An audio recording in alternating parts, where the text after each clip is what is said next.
जय हिंद आप सभी को। तो चलिए शुरुआत करते हैं आज की इस क्लास में ज्ञान बिंदु जीएस एकेडमी, जो सर के द्वारा बिहार दरोगा के लिए डबल स्टार टेस्ट सीरीज के नाम से टेस्ट स्टार्ट किया गया है। इसी का जो है ना टेस्ट नंबर 1 कंप्लीट करेंगे। आज जो टेस्ट नंबर कितना होगा तो 1 होगा, और ये जो टेस्ट हुआ था 11/10/2025 को टेस्ट हुआ है।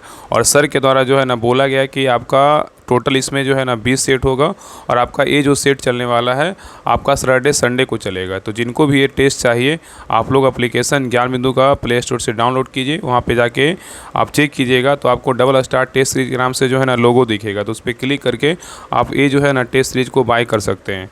और इसमें जो है ना बेहतरीन ढंग से आपके सर के द्वारा जो है ना क्वेश्चन सेट किया गया। बहुत बेहतरीन ढंग का क्वेश्चन है, क्योंकि सर के द्वारा ना इस पर मेहनत किया गया है। आप देखिएगा इसमें सर के द्वारा आपका 100 क्वेश्चन का PDF मिलेगा, आपको बनाना है। वहाँ पे टेस्ट की सीरीज के नाम से फॉर्मेट भी रहेगा, आप वहाँ पे टेस्ट दीजिएगा। उसके बाद मतलब आपको जो है डिस्कशन के लेवल पे आपको 1 से लेकर 100 तक आपका डिस्कशन जो है ना PDF मिलेगा। जैसे सर जो है BPSC में देते थे वैसा ही आपको डिस्कशन PDF मिलने वाला है। तो जिनको भी ये टेस्ट चाहिए तो आप ज्ञान बिंदु एप्लीकेशन डाउनलोड करके आप वहाँ से टेस्ट सीरीज को परचेज कर सकते हैं। ठीक है, तो आज की क्लास में टेस्ट नंबर 1 देखेंगे। तो ध्यानपूर्वक पूरी क्लास को देखिएगा और अंत तक क्लास को ज़रूर देखिएगा। और आप लोग बताइए कि आप लोग का 100 में कितना मार्क्स है, और कितने लोग जाके ऑफलाइन जो है ना ये टेस्ट दिए थे। और आप लोग जो है ना ये क्लास करवाने का मुख्य उद्देश्य क्या है, तो आपको रिवीजन करवाना है। आपको 100 क्वेश्चन आपको कम समय में हम आपको सारा जो है ना 100 क्वेश्चन रिवीजन कराने वाले हैं। तो पूरी क्लास को देखिएगा, और क्लास अच्छा लगे तो सभी लोग लाइक शेयर सब्सक्राइब जरूर कीजिएगा। ठीक है, तो चलिए शुरुआत करते हैं। तो देखिए टेस्ट नंबर 1 का पहला क्वेश्चन कह रहा है कि हाल ही में, पहले क्वेश्चन को अच्छे से देखिएगा उसके बाद आंसर देने की पूरी कोशिश कीजिएगा। कह रहा है कि हाल ही में शाश्वत मिथिला महोत्सव 2025 का आयोजन कहाँ किया गया, बताइए। क्वेश्चन यहाँ पे कह रहा है कि हाल ही में शाश्वत मिथिला महोत्सव 2025 का जो आयोजन है कहाँ किया गया, बताइए। तो एक का सही उत्तर क्या होगा, तो ऑप्शन नंबर डी होगा, गांधीनगर गुजरात में किया गया है। ठीक है, तो हाल ही में शाश्वत मिथिला महोत्सव 2025 का आयोजन कहाँ किया गया है, तो गांधीनगर गुजरात में किया गया है। नेक्स्ट सही करा कि बिहार जाति आधारित गणना के अनुसार राज्य में अधिसूचित जातियों की संख्या कितनी है, बताइए। क्वेश्चन यहाँ पे कह रहा है कि बिहार जाति आधारित गणना के अनुसार राज्य में अधिसूचित जातियों की जो संख्या है ना वो कितनी है, बताइए। तो 2 का सही उत्तर क्या होगा, तो ऑप्शन नंबर 1 कितना होगा, 215 है। ठीक है, तो बिहार में जाति आधारित गणना के अनुसार बिहार में 215 क्या है, अधिसूचित जो है ना जातियाँ हैं। ठीक है, चलिए आगे देखिए। नेक्स्ट क्वेश्चन पे आइए, कह रहा है कि निम्नलिखित कथनों पर विचार कीजिए। इसमें बोल रहा है कौन सा कथन क्या है तो सही है। सही कथन के बारे में बात किया है कि किसमें कौन सा कथन सही है। तो देखिए पहला कह रहा है कि हाल ही में भारत और नेपाल के बीच संयुक्त सैन्य अभ्यास जो प्रशिक्षण अभ्यास है सूर्य किरण का 18वां संस्करण का आयोजन नेपाल के सलझंडी में किया गया है। बिल्कुल क्या है तो सही है। यहाँ पे अगर क्वेश्चन पूछेगा ना कि सूर्य किरण जो अभ्यास होता है किन 2 देश के बीच होता है, तो भारत और नेपाल के बीच होता है। ठीक है, तो वही कह रहा है कि हाल ही में जो है ना भारत और नेपाल के बीच संयुक्त सैन्य प्रशिक्षण अभ्यास सूर्य किरण का 18वां जो संस्करण है का आयोजन नेपाल के सलझंडी में किया गया। बिल्कुल सही है। और इस अभ्यास का आयोजन 31 दिसंबर 2024 से लेकर 13 दिसंबर 2025 के मध्य किया गया। ये भी क्या है, बिल्कुल जो है ना सही है। तो उत्तर क्या होगा, तो ऑप्शन नंबर बी होगा, 1 और 2 दोनों क्या है तो सही है। ठीक है, चलिए आगे देखिए। क्वेश्चन नंबर 3 पे करा कि हाल ही में Nag mark 2 anti tank guided missile का सफल फील्ड मूल्यांकन परीक्षण निम्नलिखित में से किसके द्वारा किया गया, बताइए। क्वेश्चन यहाँ पे कह रहा है कि हाल ही में Nag mark 2 anti tank guided missile का सफल फील्ड मूल्यांकन परीक्षण निम्नलिखित में से किसके द्वारा किया गया, बताइए। तो 4 का सही उत्तर क्या होगा, तो ऑप्शन नंबर ए होगा, रक्षा अनुसंधान एवं विकास संगठन DRDO के द्वारा किया गया है। ठीक है, अगर DRDO का स्थापना पूछेगा तो 1 जनवरी 1958 को DRDO का स्थापना किया गया, और इसका मुख्यालय बोलेगा तो कहाँ है, तो नई दिल्ली में है। ठीक है, याद रखिएगा। चलिए आगे देखिए। क्वेश्चन नंबर 5 पे करा कि हाल ही में भारतीय सेना ने पेंगोंग त्योसे के तट पर निम्न में से किनके प्रतिमा का अनावरण किया गया, बताइए। क्वेश्चन यहाँ पे कह रहा है कि हाल ही में भारतीय सेना ने पेंगोंग त्योसे के तट पर निम्न में से किनके प्रतिमा का अनावरण किया गया, बताइए। तो 5 का सही उत्तर क्या होगा, तो ऑप्शन नंबर 1 छत्रपति शिवाजी महाराज का जो है ना प्रतिमा का अनावरण किया गया है। नेक्स्ट सही कह रहा है कि निम्न में से वह कौन सा देश है जिसने हाल ही में महिलाओं के बुर्का पहनने का प्रतिबंध लगाने वाला नया कानून जो है ना लागू किया, बताइए। बहुत इंपॉर्टेंट क्वेश्चन है। कह रहा है कि निम्न में से वह कौन सा देश है जिसने हाल ही में महिलाओं के बुर्का पहनने पर प्रतिबंध लगाने वाला नया कानून लागू किया, बताइए। कौन सा देश है, बताइए, क्या होगा। तो 6 का सही उत्तर क्या होगा, तो ऑप्शन नंबर यहाँ पे सी होगा, स्विट्जरलैंड है। कौन सा देश है, तो स्विट्जरलैंड है। ठीक है, चलिए आगे देखिए। नेक्स्ट है करा कि हाल ही में आए तूफान राफेल के विनाशकारी प्रभाव के बाद भारत ने किस देश के लिए मानवीय सहायता भेजी है, बताइए। क्वेश्चन यहाँ पे कह रहा है कि हाल ही में आए तूफान राफेल के विनाशकारी प्रभाव के बाद भारत ने किस देश के लिए मानवीय सहायता भेजी है, बताइए। क्या होगा, बताइए इसका आंसर क्या होगा। तो सही उत्तर क्या होगा, तो ऑप्शन नंबर सी होगा, क्यूबा होगा। क्या होगा, क्यूबा होगा। ठीक है, चलिए आगे देखिए। नेक्स्ट है ये करा कि जनवरी 2025 में 23वां द्वीप कला मेला का आयोजन निम्न में से कहाँ किया गया, बताइए। क्वेश्चन यहाँ पे कह रहा है कि जनवरी 2025 में 23वां द्वीप कला मेला का जो आयोजन है कहाँ किया गया है, बताइए। तो 8 का सही उत्तर क्या होगा, तो ऑप्शन नंबर यहाँ पे बी होगा, अकोटा स्टेडियम वडोदरा गुजरात में किया गया है। ठीक है, चलिए आगे देखिए। कह रहा है कि जागृति ऐप जागो ऐप का निर्माण किस संस्था के छात्रों ने किया है, बताइए। क्वेश्चन यहाँ पे कह रहा है जागृति ऐप और जागो ऐप का निर्माण किस संस्थान के छात्रों ने किया है। तो 9 का सही उत्तर क्या होगा, तो ऑप्शन नंबर यहाँ पे बी होगा, IIT BHU ने किया है। ठीक है, IIT BHU के छात्र ने किया है। नेक्स्ट है कह रहा है कि हाल ही में आयोजित हुए भारत के क्षेत्र में गणतंत्र दिवस का केंद्रीय विषय क्या था, बताइए। क्वेश्चन कर रहा है कि हाल ही में आयोजित हुए भारत के क्षेत्र में गणतंत्र दिवस का केंद्रीय विषय क्या था। तो 10 का सही उत्तर क्या होगा, तो ऑप्शन नंबर ए होगा, स्वर्णिम भारत विरासत और क्या होगा, विकास होगा।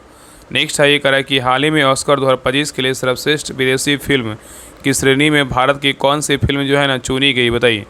क्वेश्चन कर रहा है कि हाल ही में ऑस्कर 2025 के लिए सर्वश्रेष्ठ विदेशी फिल्म की श्रेणी में भारत की कौन सी फिल्म जो है ना चुनी गई है। तो 11 का सही उत्तर क्या होगा, तो ऑप्शन नंबर यहाँ पे डी होगा, लापता लेडीज़। क्या है, लापता लेडीज़ है। तो याद रखिएगा कि 57वां ऑस्कर पुरस्कार 2025 में फिल्म निर्माता किरण राव की फिल्म जो है ना लापता लेडीज़ को भारत की आधिकारिक प्रविष्टि के रूप में चुना गया है। नेक्स्ट क्वेश्चन पे ये करा, केरल सरकार ने हाल ही में आपदा से निपटने के लिए कौन सी प्रणाली लॉन्च की है, बताइए। क्वेश्चन यहाँ पे करा कि केरल सरकार ने हाल ही में आपदा से निपटने के लिए कौन सी प्रणाली जो है ना लॉन्च की है, बताइए। तो 12 का सही उत्तर क्या होगा, तो ऑप्शन नंबर यहाँ पे बी होगा। क्या होगा, तो कावा जो है ना चैम प्रणाली लॉन्च किया है।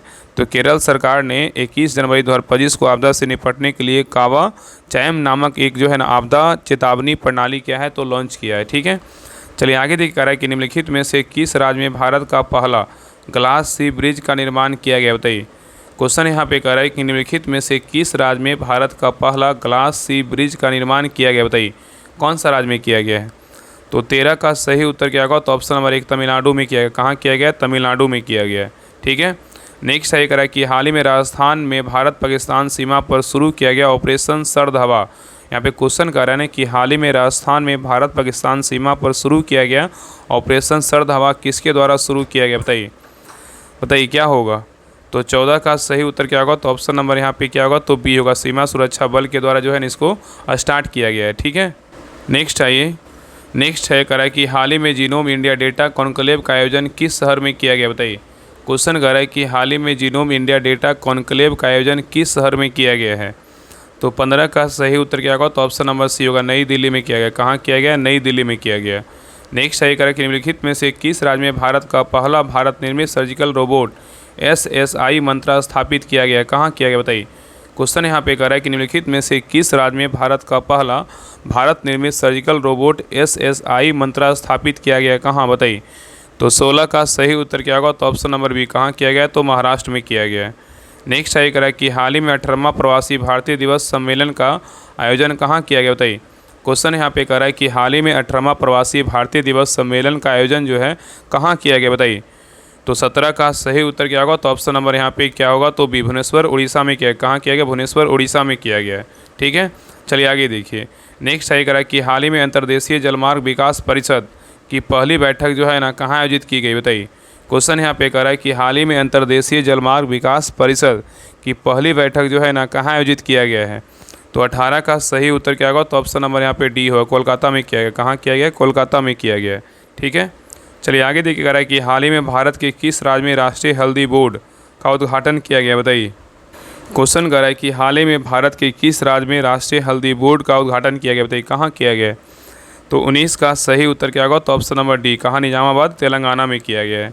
नेक्स्ट आएगा कि वन पारिस्थितिकी तंत्र को ग्रीन GDP से जोड़ने वाला भारत का पहला राज्य कौन बना है, बताइए। क्वेश्चन यहाँ पे कह रहा है कि वन पारिस्थितिकी तंत्र को ग्रीन GDP से जोड़ने वाला भारत का पहला राज्य कौन बना है, बताइए। तो 20 का सही उत्तर क्या होगा? तो ऑप्शन नंबर 1 छत्तीसगढ़ बना है। कौन बना है? छत्तीसगढ़ बना है। ठीक है। नेक्स्ट है ये कह रहा है कि निम्न में से कौन सा कथन सीधी सड़क पर एक समान त्वरण से चलने वाली कार के लिए क्या है तो सही है? बताइए। क्वेश्चन यहाँ पे कह रहा है कि निम्न में से कौन सा कथन है जो सीधी सड़क पर एक समान त्वरण से चलने वाली कार के लिए क्या है तो सही है? बताइए। तो 21 का सही उत्तर क्या होगा? तो ऑप्शन नंबर यहाँ पे बी होगा। कार का वेग लगातार क्या है तो बदल रहा है। ठीक है। चलिए आगे देखिए, कह रहा है कि किसी कार के हेडलाइट में प्रयुक्त दर्पण निम्नलिखित में से कौन सा होता है? बताइए। क्वेश्चन कर रहा है कि किसी कार के हेडलाइट में प्रयुक्त दर्पण निम्नलिखित में से कौन सा होता है? तो 22 का सही उत्तर क्या होगा? तो ऑप्शन नंबर 1 अवतल दर्पण क्या होगा? तो अवतल दर्पण होता है। ठीक है। तो किसी कार के हेडलाइट में प्रयुक्त दर्पण कौन सा दर्पण होता है? तो अवतल दर्पण होता है। नेक्स्ट चाहिए कह रहा है कि यांत्रिक ऊर्जा किनका योग होती है? बताइए। यांत्रिक ऊर्जा जो होती है किनका योग होती है? बताइए। तो 23 का सही उत्तर क्या होगा? तो ऑप्शन नंबर ए होगा। गतिज ऊर्जा प्लस क्या होगा? तो स्थिर ऊर्जा का योग होता है। ठीक है। नेक्स्ट है कह रहा है कि 20 kg द्रव्यमान वाली वस्तु 4 मीटर प्रति सेकेंड स्क्वायर के त्वरण के साथ स्थानांतरण होता है तो उस पर लगने वाले बल की मात्रा की गणना करें। बताइए। यहाँ पे क्वेश्चन कर रहा है कि 20 kg द्रव्यमान वाली वस्तु का 4 मीटर प्रति सेकेंड स्क्वायर के त्वरण के साथ स्थानांतरण होता है तो उस पर लगने वाला बल की मात्रा की गणना करें। बताइए क्या होगा? तो 24 का सही उत्तर क्या होगा? तो ऑप्शन नंबर यहाँ पे ए होगा। कितना होगा? तो 80 जो है ना न्यूटन होगा। ठीक है। चलिए आगे देखिए। नेक्स्ट है ये कह रहा है घरेलू विद्युत उपकरणों में प्रयुक्त सुरक्षा फ्यूज तार उस धातु से बनी होती है जिसका क्या होता है? बताइए। क्वेश्चन कर रहा है घरेलू विद्युत उपकरणों में प्रयुक्त सुरक्षा फ्यूज तार उस धातु से बनी होती है जिसका क्या होता है? तो 25 का सही उत्तर क्या होगा? तो ऑप्शन नंबर बी होगा। गलनांक जो है ना कम होगा। क्या होगा? गलनांक जो है ना कम होगा। ठीक है, याद रखिएगा। नेक्स्ट आइए कह रहा है कि चुंबकीय क्षेत्र का एसआई मात्रक क्या है? बताइए। चुंबकीय क्षेत्र का जो एसआई मात्रक है क्या है? तो 26 का सही उत्तर क्या होगा? तो ऑप्शन नंबर यहाँ पे डी होगा। क्या है? तो टेस्ला है। ठीक है। तो चुंबकीय क्षेत्र का एसआई मात्रक क्या है? तो टेस्ला है। नेक्स्ट है कह रहा है कि एक बीकर 4 डिग्री सेल्सियस पर पूर्णतः जल से भरा हुआ है तो जल ऊपर से होकर बहने लगा यदि इसे क्या होगा? बताइए। कह रहा है एक बीकर 4 डिग्री सेंटीग्रेड पर पूर्णतः जल से भरा हुआ है, जल जो है ना ऊपर से होकर बहने लगेगा यदि इसे क्या किया जाए? बताइए। तो 27 का सही उत्तर क्या होगा? तो ऑप्शन नंबर यहाँ पे सी होगा। ए और बी दोनों होगा। क्या करेंगे? तो 4 डिग्री सेंटीग्रेड पे से ऊपर गर्म किया जाए या फिर क्या होगा? तो 4 डिग्री सेंटीग्रेड से नीचे ठंडा किया जाए। दोनों प्रक्रिया में होगा। ठीक है। तो एक बीकर जो है ना 4 डिग्री सेंटीग्रेड पर पूर्णतः जल से भरा हुआ है और जल ऊपर से होकर बहने लगेगा यदि इसे 4 डिग्री सेल्सियस से ऊपर गर्म किया जाए या जो है 4 डिग्री सेंटीग्रेड से नीचे जो है ना ठंडा किया जाए। दोनों प्रक्रिया में क्या होगा? तो जो है ना बहने लगेगा। ठीक है। चलिए आगे देखिए। नेक्स्ट क्वेश्चन पे ये करा हाइड्रोजन के किस समस्थानिक में न्यूट्रॉन नहीं होता है? यहाँ पे नहीं पूछा है। करा कि हाइड्रोजन के किस समस्थानिक में न्यूट्रॉन नहीं होता है? बताइए किस में नहीं होता है?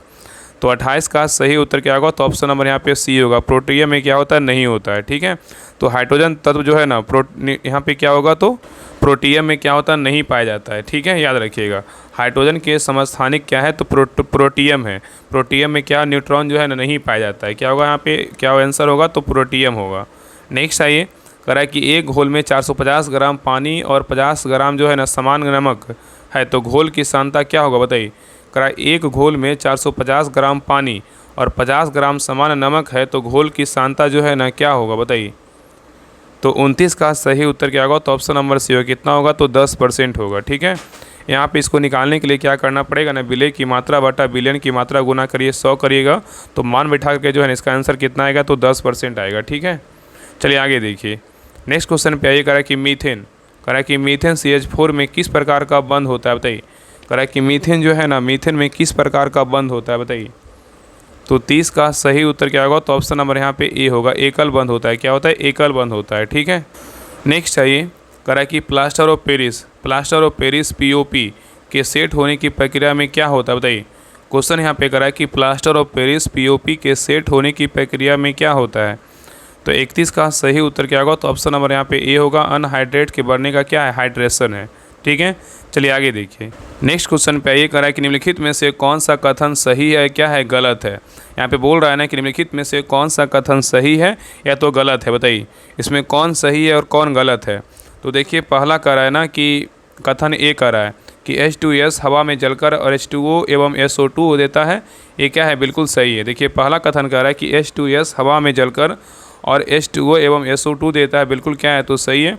और कथन बी कह रहा है कि ऊष्मा की उपस्थिति में फेरस सल्फेट का अपघटन Fe2O3 SO2 और क्या SO3 में होता है। करा उष्मा की उपस्थिति में फेरस सल्फेट का अपघटन Fe2O3 और क्या है SO2 और SO3 में होता है। ये भी क्या है, कथन बी क्या है तो सही है। तो उत्तर क्या होगा, तो ऑप्शन नंबर यहाँ पे डी होगा। कथन ए और बी दोनों क्या है तो सही उत्तर है। ठीक है, चलिए आगे देखिए। नेक्स्ट है करा कि आधुनिक अवर सारणी किसने बनाया है, बताइए। आधुनिक अवर सारणी जो है ना किसने बनाया है, बताइए।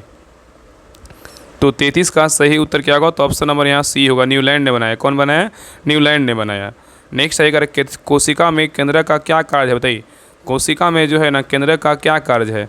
तो 34 का सही उत्तर क्या होगा, तो ऑप्शन नंबर यहाँ पे सी होगा, कोशिकीय गतिविधियों का निरूपण और क्या है आनुवांशिक जो है ना सामग्री का क्या है तो संग्रहण है। तो कह रहा है कि कोशिका में केंद्र का क्या कार्य है, तो कोशिकीय गतिविधियों का निरूपण और आनुवांशिक सामग्री का क्या है तो संग्रहण है। ठीक है, चलिए आगे देखिए। नेक्स्ट है ये कह रहा है कि निःश्वसन किसके द्वारा होता है, बताइए। निःश्वसन जो है ना किसके द्वारा होता है। तो 35 का सही उत्तर क्या होगा, तो ऑप्शन नंबर सी होगा, फेफड़ों की अवस्थिति में क्या होता है निःश्वसन जो है ना निःश्वसन जो है फेफड़ों की अवस्थिति द्वारा होता है। ठीक है, तो निःश्वसन फेफड़ों की अवस्थिति द्वारा होता है। और याद रखिए कि निःश्वसन जिसे सांस छोड़ना के रूप में भी जाना जाता है। नेक्स्ट है कह कि फलों और बीजों में निम्नलिखित में से किस पादप हार्मोन की उच्च सांद्रता होती है, बताइए। क्वेश्चन यहाँ पे करा कि फलों और बीजों में निम्नलिखित में से किस पादप हार्मोन की उच्च सांद्रता होती है। तो 36 का सही उत्तर क्या होगा, तो ऑप्शन नंबर यहाँ पे डी होगा, साइटोकाइनिन होगा। क्या होगा, साइटोकाइनिन होगा। ठीक है, चलिए आगे देख रहा है कि ब्रेड के ऊपर उठाने के लिए उसमें से कौन सी सामग्री जो है ना डाली जाती है, बताइए। ब्रेड को ऊपर उठाने के लिए उसमें से कौन सी सामग्री डाली जाती है, बताइए। तो 37 का सही उत्तर क्या होगा, तो ऑप्शन नंबर सी होगा, क्या है खमीर जो है ना डाला जाता है। तो ब्रेड को ऊपर उठाने के लिए उसमें खमीर सामग्री क्या है तो डाली जाती है। नेक्स्ट है करा कि एवीज में शामिल है, बताइए क्या है। एवीज में जो शामिल है ना क्या है, बताइए। तो 38 का सही उत्तर क्या होगा, तो ऑप्शन नंबर यहाँ पे ए होगा। क्या होगा, तो पक्षी होगा। एवीज में शामिल क्या है तो पक्षी है। ठीक है, नेक्स्ट है करा कि निम्न में से कौन सा एक रूपांतरित क्या है तो तना है, बताइए। करें कि निम्न में से कौन सा एक जो है ना रूपांतरित क्या है तो तना है, बताइए। तो 39 का सही उत्तर क्या होगा, तो ऑप्शन नंबर यहाँ पे बी होगा। क्या है, तो आलू क्या है तो तना है। तो आलू एक क्या है तो रूपांतरित जो है ना तना है। नेक्स्ट आइए, करें कि निम्नलिखित में से कौन जो है ना गर्भ निरोधक है, बताइए। करें निम्नलिखित में से कौन क्या है तो गर्भ निरोधक है, बताइए कौन है। तो 40 का सही उत्तर क्या होगा, तो ऑप्शन नंबर यहाँ पे डी हो, ये सभी है। क्या क्या है, तो कॉपर टी भी गर्भ निरोधक है, कंडोम भी गर्भ निरोधक है और डायफ्राम की क्या है ये भी क्या है तो गर्भ निरोधक ही है। ठीक है, चलिए आगे देखिए। नेक्स्ट है करें कि मानव मस्तिष्क का निम्नलिखित में से कौन सा भाग बुद्धि एवं चतुराई का क्या है तो केंद्र है, बताइए। क्वेश्चन यहाँ पे करें कि मानव मस्तिष्क का निम्नलिखित में से कौन सा भाग बुद्धि एवं चतुराई का क्या है तो केंद्र है, बताइए। तो 41 का सही उत्तर क्या होगा, तो ऑप्शन नंबर ए होगा, सेरिब्रम है। क्या है, तो सेरिब्रम है। ठीक है, तो मानव मस्तिष्क का सेरिब्रम भाग क्या है तो बुद्धि एवं चतुराई का क्या है तो केंद्र है। ठीक है, चलिए आगे देखिए। नेक्स्ट आइए, करें कि निम्नलिखित में से कौन सा रोग प्रायः वायु के माध्यम से फैलता है, बताइए। करें निम्नलिखित में से कौन सा रोग प्रायः वायु के माध्यम से फैलता है, बताइए कौन सा रोग है। तो 42 का सही उत्तर क्या होगा, तो ऑप्शन नंबर ए होगा, प्लेग है। कौन सा रोग है, तो प्लेग है। ठीक है, याद रखिएगा। तो प्लेग जो है ना, प्लेग रोग प्रायः क्या है वायु के माध्यम से क्या होता है फैलता है। नेक्स्ट है कि कबूतर मच्छर और क्या है चमगादड़ के पंख दिखते हैं, कैसा दिखते हैं, बताइए। कबूतर मच्छर और चमगादड़ के पंख दिखाते हैं, कैसा दिखाते हैं, बताइए। 43 का सही उत्तर क्या होगा, तो ऑप्शन नंबर यहाँ पे सी होगा, अभिसारी जो है ना विकास। क्या होगा, अभिसारी जो है ना विकास होगा। ठीक है, चलिए आगे देखिए। यहाँ पे सूची 1 सूची 2 क्या करना है, मिलाना है। यहाँ पे मिलाते हैं। देखिए सूची 1 में क्या है तो पंचवर्षीय योजना है और सूची 2 में क्या है तो प्राथमिकता है। मतलब कौन सी पंचवर्षीय योजना की क्या प्राथमिकता थी इसके बारे में बताना है। चलिए बताइए, प्रथम का जो है प्रथम पंचवर्षीय योजना का जो प्राथमिकता था क्या था, बताइए। तो प्रथम पंचवर्षीय योजना का जो प्राथमिकता था क्या था, तो कृषि था। क्या था, कृषि था। ठीक है, और द्वितीय पंचवर्षीय योजना का जो प्राथमिकता था क्या था, तो द्वितीय पंचवर्षीय योजना का जो प्राथमिकता था क्या था, उद्योग था। क्या था, उद्योग था। और पाँचवीं पंचवर्षीय योजना का जो प्राथमिकता था क्या था, तो पाँचवीं का जो था ना गरीबी उन्मूलन एवं क्या है आत्मनिर्भरता था। और 12वीं पंचवर्षीय योजना का प्राथमिकता क्या था, तो तीव्र अधिक समावेशी और क्या धरणीय विकास था। तो उत्तर क्या होगा, तो ऑप्शन नंबर हो जाएगा 2 4 1 3। तो सही उत्तर क्या होगा, तो ऑप्शन नंबर यहाँ पे बी होगा, 2 4 1 3। ठीक है, चलिए आगे देखिए। नेक्स्ट है करें कि निम्नलिखित में से मौद्रिक नीति में कौन कौन से उपकरण है, बताइए। करें कि निम्नलिखित में से जो है ना मौद्रिक नीति के कौन कौन से उपकरण है, बताइए। निम्नलिखित में से मौद्रिक नीति के जो है ना कौन कौन से उपकरण हैं। तो 45 का सही उत्तर क्या होगा, तो ऑप्शन नंबर यहाँ पे डी होगा, सभी है। क्या है, तो बैंक दर भी है, रेपो दर भी है, नगद आरक्षित अनुपात भी है, वैधानिक तरलता अनुपात भी है और क्या है रिवर्स रेपो दर है, ये सभी है। ठीक है, चलिए आगे देखिए। नेक्स्ट है करा कि सीमांत बचत प्रवृत्ति की परिभाषा क्या है बताइए। सीमांत बचत प्रवृत्ति की जो परिभाषा है ना वो क्या है बताइए।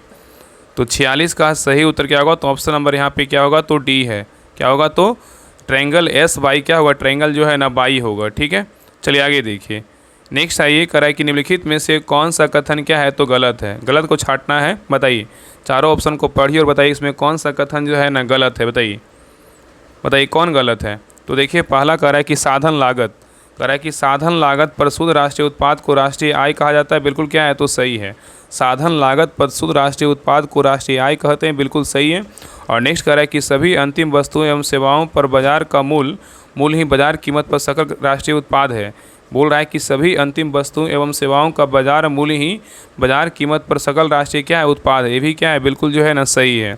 और आगे कह रहा है कि जीडीपी गणना में मध्यवर्ती वस्तुओं एवं सेवाओं का मूल्य जो है ना शामिल किया जाता है, ये क्या है, गलत है, शामिल नहीं होता है। ठीक है, और किसी देश की आर्थिक वृद्धि का सर्वाधिक उपयुक्त माप प्रति व्यक्ति आय है, ये क्या है, बिल्कुल सही है। किसी देश की आर्थिक वृद्धि का सर्वाधिक उपयुक्त माप प्रति व्यक्ति आय है, ये क्या है, बिल्कुल सही है। तो ए, बी और डी सही, लेकिन सी क्या है, तो गलत है। उत्तर क्या होगा, तो ऑप्शन नंबर सी हो जाएगा। नेक्स्ट है कह रहा है कि मल्होत्रा समिति का जो संबंध है ना किससे है, बताइए। मल्होत्रा समिति जो संबंधित है किससे है, बताइए। तो 48 का सही उत्तर क्या होगा, तो ऑप्शन नंबर यहाँ पे ए होगा। बीमा क्षेत्र क्या है, बीमा क्षेत्र में जो है ना सुधार से क्या है, तो संबंधित है। ठीक है, तो मल्होत्रा समिति बीमा क्षेत्र में सुधार से क्या है, तो संबंधित है। नेक्स्ट है कह रहा है कि सारगैसो सागर स्थित है, कहाँ है, बताइए। सारगैसो सागर जो स्थित है कहाँ है, बताइए। तो 49 का सही उत्तर क्या होगा, तो ऑप्शन नंबर ए होगा, उत्तरी अटलांटिक महासागर में है। नेक्स्ट है कह रहा है कि यहाँ पे निम्नलिखित में से कौन सा एक जो है ना युग्म सुमेलित नहीं है, मतलब एक क्या है, तो गलत है। देखिए सूची 1 में क्या है, तो यहाँ पे स्थान है, सूची 2 में क्या है, स्थानीय पवन के क्या है, तो नाम है। तो बोल रहा है इसमें जो है ना कौन सा एक क्या है, तो गलत है। तो देखिए पहला कह रहा है कि मध्य यूरोप जो है स्थान है ना, कहाँ का पवन नाम है, तो ट्रेमोटेन का है। क्या है, ट्रेमोटेन का, बिल्कुल क्या है, तो सही है। उत्तरी अमेरिका का बोलेगा तो क्या है, ब्लैक रोलर है, बिल्कुल क्या है, तो सही है। इंडोनेशिया का बोलेगा तो सामल है, ये क्या है, गलत है। इंडोनेशिया का बोलेगा तो सामल क्या है, तो गलत है। ऑस्ट्रेलिया का बोलेगा तो क्या है, ब्रिक फिल्डर, ये क्या है, तो बिल्कुल सही है। तो मध्य यूरोप का बोलेगा तो क्या है, ट्रेमोटेन है। ठीक है, ट्रेमोटेन है। उत्तरी अमेरिका का बोलेगा तो ब्रेक रोलर है। ऑस्ट्रेलिया का बोलेगा तो क्या है, ब्रेक फिल्डर है। तो ए, बी और डी सही है, सी क्या है, तो ए, बी और डी सही है, लेकिन सी क्या है, तो गलत है। ठीक है, याद रखिएगा ना कि सामल जो है ना, सामल जो है इराक तथा फारस की खाड़ी में चलने वाली क्या है, तो गर्म एवं क्या है, तो शुष्क हवा है। और इंडोनेशिया बोलेगा जावा में क्या है, बहने वाली क्या है, तो गर्म हवा का क्या स्थानीय नाम क्या है, तो कोयम्बेंग है। क्या है, कोयम्बेंग है, इसलिए क्या है, तो सी जो है ना गलत है। बाकी ए, बी और डी सही है। चलिए आगे देख रहा है कि राजस्थान का केवलादेव राष्ट्रीय उद्यान किसके लिए प्रसिद्ध है, बताइए। कह रहा है कि राजस्थान का केवलादेव राष्ट्रीय उद्यान जो है ना किसके लिए प्रसिद्ध है, बताइए। तो 51 का सही उत्तर क्या होगा, तो ऑप्शन नंबर यहाँ पे बी होगा, पक्षी के लिए क्या है, तो प्रसिद्ध है। तो केवलादेव राष्ट्रीय उद्यान पक्षी के लिए क्या है, तो प्रसिद्ध है। ठीक है, और केवलादेव राष्ट्रीय उद्यान का पुराना नाम बोलेगा तो भरतपुर पश्चिम बिहार था। ठीक है, नेक्स्ट है करा कि वर्ष 2011 की जनगणना के अनुसार भारत का दूसरा सर्वाधिक जनसंख्या वाला शहर कौन सा, बताइए। करा है वर्ष 2011 की जनगणना के अनुसार भारत का दूसरा सर्वाधिक जनसंख्या वाला शहर कौन सा है, बताइए। तो 52 का सही उत्तर क्या होगा, तो ऑप्शन नंबर 1 दिल्ली है। कौन सा शहर है, तो दिल्ली है। ठीक है, तो वर्ष 2011 की जनगणना के अनुसार भारत का सर्वाधिक जनसंख्या वाला शहर बोलेगा तो मुंबई है, और दूसरा बोलेगा तो क्या है, तो दिल्ली है। पहला बोलेगा तो मुंबई, दूसरा बोलेगा तो क्या है, तो दिल्ली है। ठीक है, चलिए आगे देखिए। नेक्स्ट है करा कि राष्ट्रीय राजमार्गों का चौराहा नाम से प्रसिद्ध कानपुर किस नदी किनारे स्थित है, बताइए। करा कि राष्ट्रीय राजमार्गों का चौराहा नाम से प्रसिद्ध कानपुर किस नदी के किनारे स्थित है, बताइए। तो 53 का सही उत्तर क्या होगा, तो ऑप्शन नंबर यहाँ पे बी हो, गंगा नदी किनारे क्या है, तो कानपुर शहर जो है ना स्थित है। ठीक है, चलिए आगे देखिए। नेक्स्ट है करा कि बाण सागर परियोजना निम्नलिखित में से किस नदी पर स्थित है, बताइए। करा कि बाण सागर परियोजना निम्नलिखित में से किस नदी पर स्थित है। तो 54 का सही उत्तर क्या होगा, तो ऑप्शन नंबर बी, सो नदी पे क्या है, तो स्थित है। नेक्स्ट है करा कि अरावली और बिंद पर्वतमाला के मध्य कौन सा पठार स्थित है, बताइए। करा कि अरावली और बिंद पर्वतमाला के मध्य जो है ना कौन सा पठार स्थित है, बताइए। तो 55 का सही उत्तर क्या होगा, तो ऑप्शन नंबर 1 का है, मालवा पठार पे जो है ना स्थित है। तो अरावली और बिंद पर्वत के मध्य जो है ना मालवा पठार क्या है, तो स्थित है।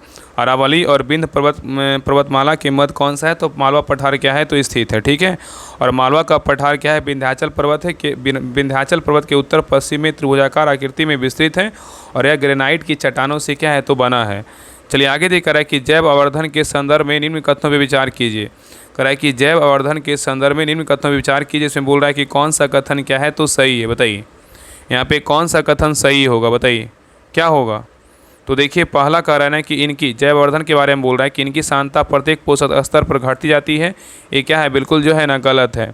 आगे देख कर रहा है कि घास स्थल पर परितंत्र में सांप एक तृतीय उपभोक्ता है, ये क्या है, बिल्कुल सही है। अंततः दिया हुआ डीडीटी का संधारण सांप में सबसे अधिक होगा, ये तो अंततः में दिया हुआ है। तो यहाँ पे केवल दो क्या है, बिल्कुल सही है, बाकी एक क्या है तो गलत है। ठीक है, याद रखिएगा ना कि जब जैव अनियमितीकरणीय प्रदूषणकारी पदार्थ पारिस्थितिकी तंत्र के खाद्य श्रृंखलाओं में विभिन्न पोषण स्तरों के माध्यम से उच्च खाद्य जीवों में स्थापित हो जाते हैं, उसे जैव आवर्धन की संज्ञा दी जाती है। ठीक है, चलिए आगे देखिए। नेक्स्ट क्वेश्चन पे करा कि किस अधिनियम के तहत बम्बई और मद्रास प्रेसिडेंसी की सरकारों की कलकत्ता प्रेसिडेंसी के अधीन कर दिया गया, बताइए। क्वेश्चन कर रहा है कि किस अधिनियम के तहत बम्बई और मद्रास प्रेसिडेंसी की सरकारों को कलकत्ता प्रेसिडेंसी के अधीन कर दिया गया? तो 57 का सही उत्तर क्या होगा? तो ऑप्शन नंबर ए होगा। 1773 का क्या होगा? रिलेटिंग एक्ट होगा। नेक्स्ट है करा कि निम्नलिखित में से कौन सा समिति पंचायती राज के विकास से क्या है, संबंधित नहीं है, बताइए। क्वेश्चन यहाँ पे कह रहा है कि निम्नलिखित में से कौन सा समिति पंचायती राज के विकास से क्या है तो संबंधित नहीं पूछा है, कौन सा नहीं है बताइए। तो 58 का सही उत्तर क्या होगा? तो ऑप्शन नंबर डी होगा। राजमनार समिति नहीं है, लेकिन जीव के राव समिति है, एलएम स्मिथ समिति है और थुंगन समिति है। तो यहाँ पे कह रहा है कि राजमनार समिति जो है ना पंचायती राज के विकास से क्या है तो संबंधित नहीं है। ठीक है, याद रखिएगा ना कि राजमनार समिति जो है इसका स्थापना हुआ था 1969 में और केंद्र राज्य संबंधों के पुनर्गठन एवं राज्य स्वायत्ता बढ़ाने से क्या है तो संबंधित है राजमनार समिति। नेक्स्ट है ये कह रहा है कि जीवन तथा व्यक्तिगत स्वतंत्रता का संरक्षण का अधिकार भारतीय संविधान के किस अनुच्छेद में वर्णित है, बताइए।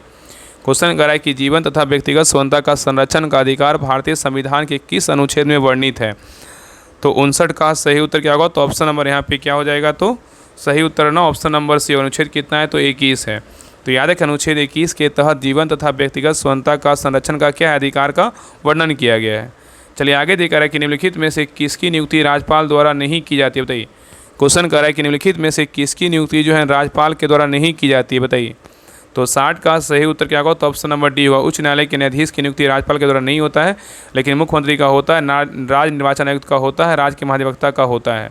नेक्स्ट है करा कि किस संविधान संशोधन के तहत लोकसभा की सीटों की संख्या 525 से बढ़ाकर 545 कर दी गई, बताइए। क्वेश्चन करा कि किस संविधान संशोधन के तहत लोकसभा सीटों की संख्या 525 से बढ़ाकर 545 कर दिया गया, बताइए। तो 61 का सही उत्तर क्या होगा? तो ऑप्शन नंबर ए होगा। 31वां जो है ना संविधान संशोधन क्या होगा? अधिनियम होगा। तो याद रखिए 31वां संविधान संशोधन अधिनियम 1972 के तहत लोकसभा सीटों की संख्या 525 से बढ़ाकर कितना कर दिया? 545 कर दिया गया। नेक्स्ट है ये करा कि केंद्र राज्य संबंधों के संदर्भ में निम्नलिखित कथनों पे जो है ना विचार कीजिए। करा केंद्र राज्य संबंधों के संदर्भ में निम्नलिखित कथनों पे जो है ना विचार करने बोल रहा है। देखिए आगे देखिए बोल रहा है कौन सा कथन जो है ना सही है। देखिए बोल रहा है ना कि कौन सा कथन इसमें क्या है तो सत्य है। देखिए पहला देखते हैं। पहला कह रहा है केंद्र राज्य संबंध के बारे में, कह रहा है कि भाग जो है ना 11 भाग 11 में जो है अनुच्छेद 245 से 255 तक विधायी संबंध की चर्चा है। ये क्या है? बिल्कुल जो है ना सही है। ठीक है, भाग 11 में अनुच्छेद 245 से 255 तक विधायी संबंध की चर्चा है, ये क्या है? बिल्कुल सही है। चलिए आगे देखिए। नेक्स्ट है कह रहा है कि भाग 11 में अनुच्छेद 256 से 263 तक प्रशासनिक संबंधी की चर्चा है, ये क्या है? बिल्कुल सही है।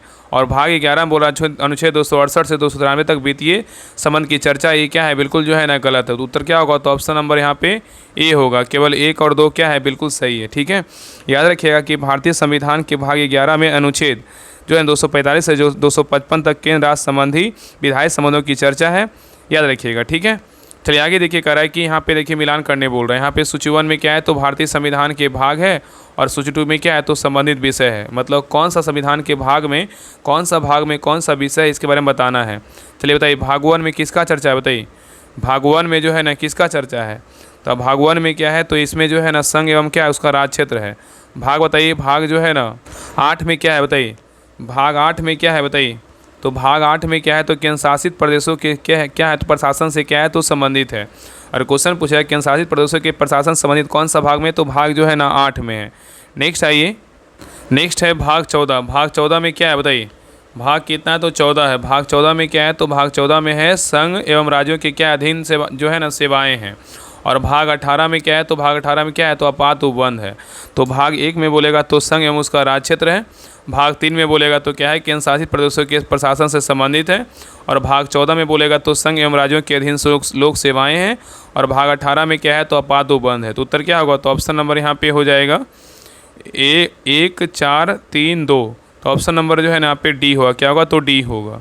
चलिए आगे देखिए।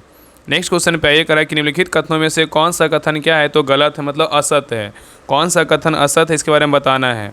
तो देखिए पहला कह रहा है अनुच्छेद 76 में क्या है, तो भारत के महान्यवादी बिल्कुल क्या है, तो सही है। अनुच्छेद 78 में क्या है, तो राष्ट्रपति को प्रधानमंत्री सूचना प्राप्त करना, ये भी क्या है, बिल्कुल सही है। ठीक है, अनुच्छेद 76 में बोलेगा तो भारत का महान्यवादी बिल्कुल सही है। अनुच्छेद 78 में बोलेगा तो राष्ट्रपति को प्रधानमंत्री सूचना प्राप्त करना, ये भी सही है। अनुच्छेद 88 में क्या है, तो संसद के सत्र सत्रावसान और भंग करना, ये क्या है, बिल्कुल जो है ना गलत है। अनुच्छेद 123 में क्या है, तो राष्ट्रपति को आदेश जारी करने की क्या है, तो शक्ति है। तो ए, बी और डी सही है, लेकिन सी क्या है, तो गलत है। याद रखिएगा कि संसद के सत्र सत्रावसान का भंग करना, ये 88 में नहीं, कितना है, 88 में नहीं 85 में, कितना अनुच्छेद कितना है, तो 85 में होगा। ठीक है, ना कि 88 में। चलिए आगे देखिए। नेक्स्ट आएगा कि यदि एक घन के विकर्ण की लंबाई, ये मैथ क्वेश्चन इसको बना लीजिएगा, कराया 6 सेंटीमीटर है, तो घन के किनारे की लंबाई क्या होगा, तो इसका उत्तर जो है ना, इसका उत्तर क्या होगा, तो ऑप्शन नंबर ना ए होगा, 6 सेंटीमीटर होगा। ठीक है, चलिए आगे देखिए। ये भी मैथ क्वेश्चन इसको बना लीजिएगा, इसका आंसर हम बता दे रहे हैं। 66 का जो सही उत्तर होगा ऑप्शन नंबर क्या हो जाएगा, तो डी होगा। नेक्स्ट है ये 67 का सही उत्तर क्या होगा, तो ऑप्शन नंबर यहाँ पे 67 का जो है ना बी होगा। चलिए आगे देखिए। 68 का सही उत्तर क्या होगा, तो 68 का सही उत्तर ऑप्शन नंबर ए होगा। नेक्स्ट है क्वेश्चन 69 पे कह रहा है कि निम्न में से कौन सा शब्द जो है ना स्त्रीलिंग है, बताइए। कह रहा है कौन सा शब्द जो है ना स्त्रीलिंग है, बताइए कौन सा शब्द है। तो 69 का सही उत्तर क्या होगा, तो ऑप्शन नंबर यहाँ पे डी। और रचना क्या है, तो स्त्रीलिंग है। नेक्स्ट है कह रहा है कि पंकज में जो है ना कौन सा समास है, बताइए पंकज में कौन सा समास है। तो 70 का सही उत्तर क्या होगा, तो ऑप्शन नंबर डी क्या है, तो बहुब्रीहि समास है। चलिए आगे ये कह रहा है कि यहाँ पे दिया हुआ आम और क्या है, तो फल है, और आलू का संबंध किससे होगा, बताइए। आम का संबंध क्या है, तो फल से, तो आलू का संबंध किससे होगा। तो 71 का सही उत्तर क्या होगा, तो ऑप्शन नंबर यहाँ पे सी होगा, तना से। किससे, तो तना से है। आगे देखिए, ये भी रीजनिंग का क्वेश्चन इसको बना लीजिएगा। तो 72 का उत्तर क्या होगा, तो 72 का सही उत्तर होगा ऑप्शन नंबर यहाँ पे क्या होगा, तो सी होगा। चलिए आगे देखिए 73 का सही उत्तर क्या होगा, तो ऑप्शन नंबर यहाँ पे डी होगा। नेक्स्ट है क्वेश्चन नंबर 74 पे करा कि select the option that expresses the given sentences in the active passive voice. यहाँ पे दिया हुआ कि the meal was not prepared by us. The meal was not prepared by us का क्या होगा, बताइए। तो 74 का सही उत्तर क्या होगा, तो ऑप्शन नंबर यहाँ पे बी होगा। B did not prepare the क्या होगा, तो मील होगा। चलिए आगे देख रहा है कि select the option that can be use as one word substitute for the given group of क्या है, बर्ड्स है। फियर ऑफ क्या है, क्लोज स्पेसीज, बताइए। फियर ऑफ क्लोज स्पेसीज है, बताइए क्या क्या होगा। तो 75 का सही उत्तर क्या होगा, तो ऑप्शन नंबर यहाँ पे डी होगा। क्या होगा, तो क्लैस्ट्रोफोबिया होगा। क्या होगा, क्लैस्ट्रोफोबिया होगा। ठीक है, क्लैस्ट्रोफोबिया मतलब क्या होता है, बंद स्थानों से जो है ना डर होता है।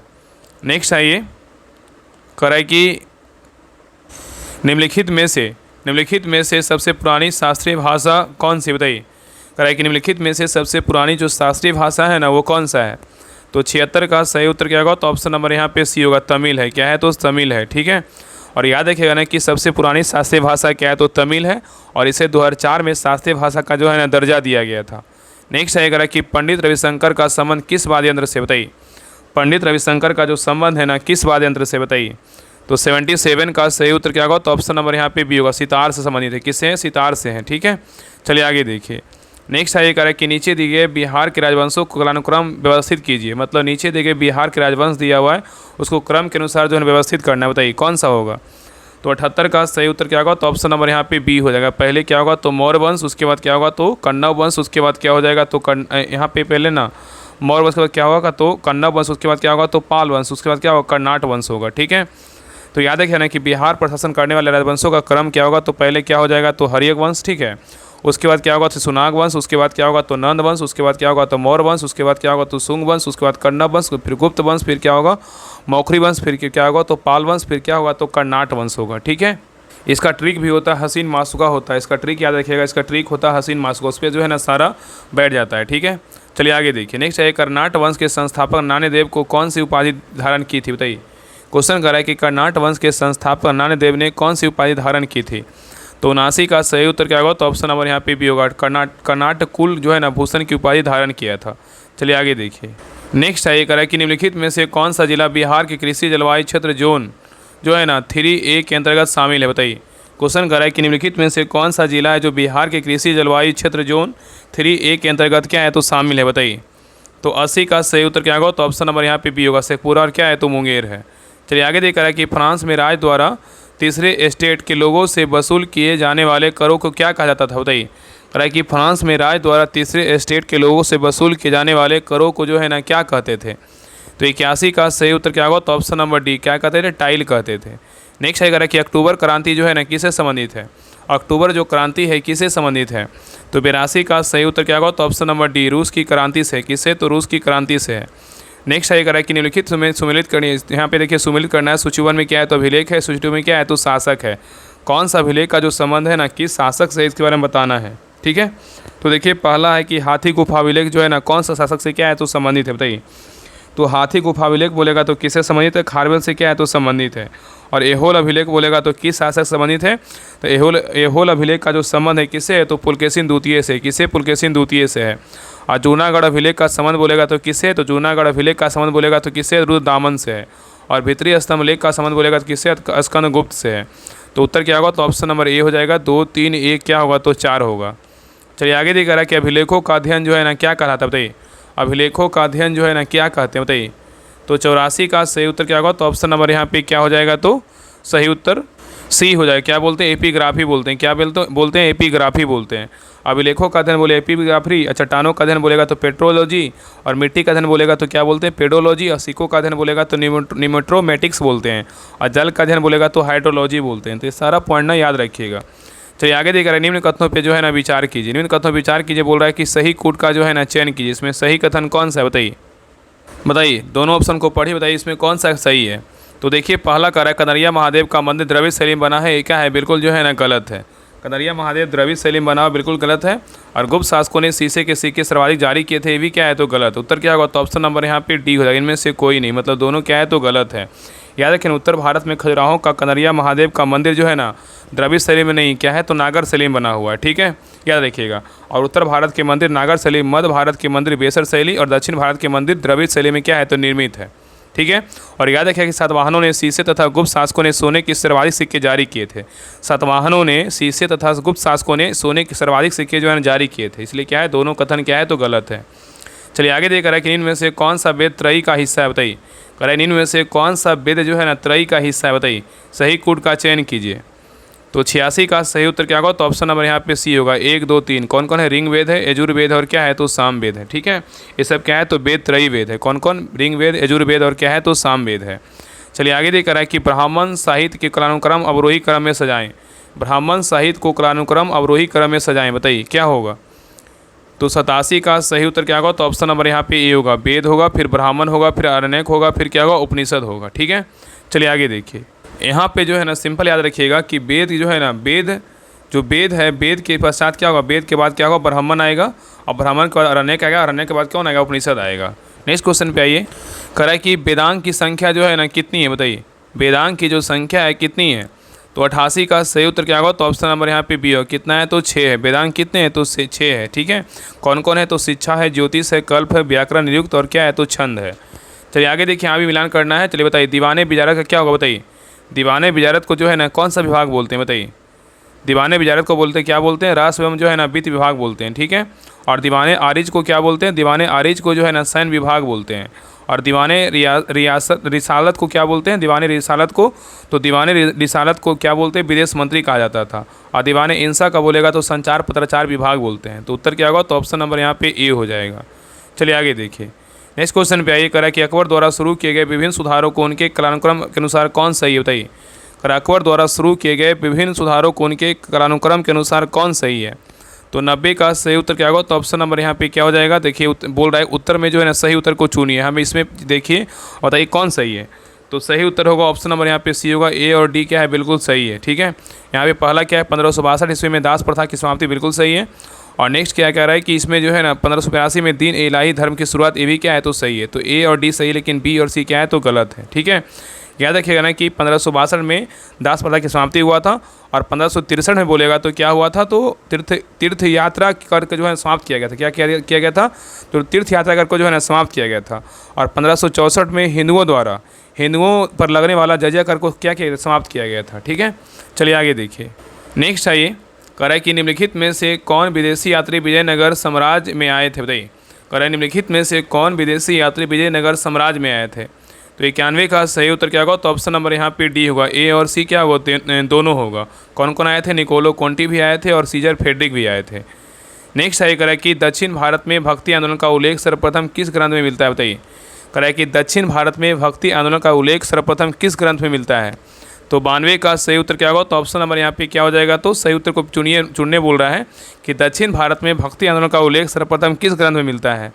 तो 92 का सही उत्तर होगा ऑप्शन नंबर बी, सी होगा। बी और सी दोनों में कौन कौन है, तो यहाँ तिरुमुरई में मिलता है और क्या है, प्रबंधन में मिलता है, दोनों में मिलता है। ठीक है, चलिए आगे देखिए। नेक्स्ट कह रहा है कि तहकीकात कमेटी निम्नलिखित में से किससे संबंधित है, बताइए। तहकीकात कमेटी निम्नलिखित में से जो है ना किससे संबंधित है, बताइए। तो 93 का सही उत्तर क्या होगा, तो ऑप्शन नंबर बी होगा। जलियांवाला बाग हत्याकांड की जांच करने से क्या है, तो संबंधित है। चलिए आगे देखिए। नेक्स्ट आइए देखिए, यहाँ पे मिलान करने बोल रहा है। सूची 1 है और क्या है, तो सूची 2 है। सूची 1 में क्या है, विदेशी कंपनियां हैं। सूची 2 में क्या है, भारत में स्थापित क्या है, तो पहली फैक्ट्री है, बताइए। तो यहाँ पे बताना है कि कौन सा जो है ना क्या होगा, बताइए। पुर्तगाल जो कंपनी था ना भारत में स्थापित कौन सा, मतलब कहाँ हुआ था, बताइए। पुर्तगाल, तो पुर्तगाली ईस्ट इंडिया कंपनी का जो है ना पुर्तगाल, बताइए क्या होगा। तो पुर्तगाल का बोलेगा तो कहाँ हुआ था, ये हुआ था कोचीन में। कहाँ हुआ था, कोचीन में। ठीक है, पुर्तगाल कहाँ हुआ था, कोचीन में। और डच का स्थापना बोलेगा तो कहाँ, डच का स्थापना बोलेगा तो ये हुआ था मसूलीपट्टनम में हुआ था। डच का बोलेगा तो, और डच कंपनी जो है ना स्थापना हुआ था कब, 1602 में हुआ था। और नेक्स्ट है डेनिस का जो स्थापना हुआ था कहाँ हुआ, डेनिस का बोलेगा तो ट्रैकोबार में हुआ था। फ्रांसीसी का बोलेगा तो कहाँ हुआ था, ये हुआ था सूरत में।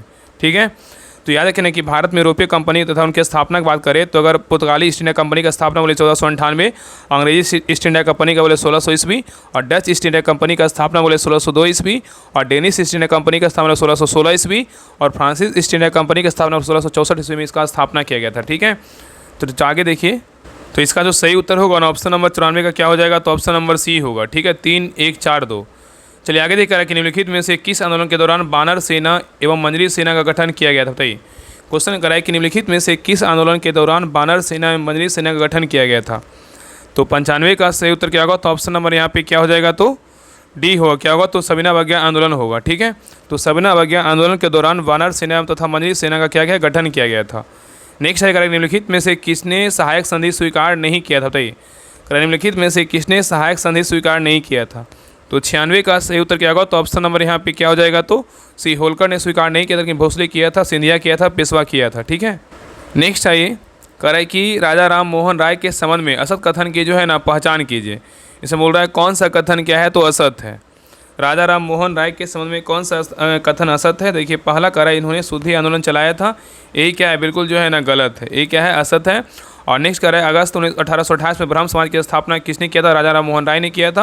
अंग्रेजी भाषा में ब्राह्मणिकल मैंने निकाला था, राजा राम मोहन राय निकाला था, दोनों सही, लेकिन ए क्या है, तो गलत है। तो क्या होगा, तो ऑप्शन नंबर जो है ना ए होगा, केवल ए क्या है, तो गलत है। ठीक है, याद रखिए ना कि राजा राम मोहन राय को नव जागरण का अग्रदूत, सुधार आंदोलन के प्रवर्तक, आधुनिक भारत का पिता एवं नव भारत का जो है ना नव प्रभात का तारा जो है ना माना जाता है। और राजा राम मोहन राय ने ब्रह्म समाज की स्थापना 20 अगस्त 1828 को किया था। और वेदांत कॉलेज की स्थापना राजा राम मोहन राय ने किया था, कब किया था, तो 1825 में किया था। ठीक है, तो याद रखिए इसमें एक जो है ना गलत है, बाकी 2 3 क्या है, बिल्कुल सही है। चलिए आगे देखिए, कह रहा है कि नवजीवन नामक पत्रिका का प्रकाशन किसने किया था। नवजीवन नामक पत्रिका का प्रकाशन किसने किया था। तो 98 का सही उत्तर क्या होगा, तो ऑप्शन नंबर यहाँ पे क्या हो जाएगा, तो 98 का सही उत्तर ऑप्शन नंबर सी होगा, महात्मा गांधी ने किया था। कब किया था, कौन किया था, महात्मा गांधी ने किया था। तो नवजीवन नामक पत्रिका का प्रकाशन महात्मा गांधी ने किया था। ठीक है, चलिए आगे देखिए। नेक्स्ट कह रहा है कि 1916 के लखनऊ समझौता निम्नलिखित में से किनके बीच हस्ताक्षरित हुई थी। 1916 के लखनऊ समझौता निम्नलिखित में से किनके बीच हस्ताक्षरित हुई थी, बताइए। तो 99 का सही उत्तर क्या होगा, तो ऑप्शन नंबर यहाँ पे ए होगा, बाल गंगाधर तिलक और जिन्ना के बीच हुआ था। ठीक है, तो 1916 में लखनऊ समझौते पर बाल गंगाधर तिलक तथा जिन्ना ने हस्ताक्षर किया था। चलिए आगे देखिए, लास्ट क्वेश्चन है, कह रहा है कि इलाहाबाद की प्रथम संधि 12 अगस्त 1765 को निम्नलिखित में से किनके बीच हुआ था, बताइए। क्वेश्चन कर रहा है कि इलाहाबाद की प्रथम संधि 12 अगस्त 1765 को निम्नलिखित में से किनके बीच हुआ था। तो 100 का सही उत्तर क्या होगा, तो ऑप्शन नंबर यहाँ पे क्या हो जाएगा, तो सी होगा, रॉबर्ट क्लाइव और मुगल बादशाह शाह आलम द्वितीय के बीच हुआ था। तो यहाँ पे क्वेश्चन कर रहा है कि इलाहाबाद की जो प्रथम संधि हुआ था 12 अगस्त 1765 को किसके बीच हुआ था? तो रॉबर्ट क्लाइव और मुगल बादशाह शाह आलम द्वितीय के बीच हुआ था। ठीक है, तो ये रहा डबल स्टार टेस्ट सीरीज का टेस्ट नंबर 1 रहा। आप लोग क्लास कैसा लगा आप लोग कमेंट्स में जरूर बताइएगा, और सभी से रिक्वेस्ट है क्लास को लाइक कीजिएगा, शेयर कीजिएगा, और चैनल पे नए हैं चैनल को सब्सक्राइब जरूर कर लीजिएगा, और अपना स्कोर जरूर बताइए कि आप लोग का जो है ना 100 में कितना मार्क्स आया। और आप लोग को एक सूचना देते हैं, इसका जो है ना अभी हम तो क्लास करवा दिए रिवीजन, इसका जो है टेलीग्राम पे टेस्ट होगा। आपको सूचना जो है ना आज आपको टेलीग्राम चैनल पर मिल जाएगा, तो राहुल स्टडी ग्रुप पे, तो सभी लोग ज्वाइन कर लीजिएगा। डिस्क्रिप्शन में लिंक है राहुल स्टडी ग्रुप का, जो है टेलीग्राम चैनल का लिंक है, लिंक पर क्लिक करके ज्वाइन कर लीजिएगा। इसका हम जो है ना टेलीग्राम पे क्यूज बोर्ड के द्वारा जो है ना 100 क्वेश्चन का पूरा टेस्ट करवाने वाले हैं। और मेरा कोशिश यही रहेगा ना कि जितना सर करवाएंगे इसको हम क्यूज बोर्ड के द्वारा जो है इसको हम टेस्ट करवाएंगे। ठीक है, बाकी जिनको भी परचेज करना है क्लास ये टेस्ट सीरीज, जाके एप्लीकेशन डाउनलोड कीजिएगा, वहाँ पे आपको जो है ना डबल स्टार टेस्ट सीरीज के नाम से पोस्टर दिखेगा, उस पर क्लिक करके जिनको बाय कर लीजिएगा। ठीक है, जिनको भी चाहिए आप बाय कर सकते हैं। बाकी इसका टेस्ट जो है ना हम टेलीग्राम पे क्यूज बोर्ड के द्वारा करवाने वाले हैं, तो सभी लोग ज्वाइन कर लीजिएगा। डिस्क्रिप्शन में लिंक है राहुल स्टडी ग्रुप के नाम से, तो वहाँ पे कब हम टेस्ट करवाएंगे, कब करवाएंगे और कितने बजे करवाएंगे, इस सारा सूचना आपको टेलीग्राम चैनल पे मिल जाएगा। इसलिए सभी लोग टेलीग्राम चैनल जरूर ज्वाइन कर लीजिएगा। ठीक है, बाकी क्लास को लाइक करके जरूर जाइएगा। तो मिलते हैं एक नए क्लास में, तब तक के लिए जय हिंद जय भारत।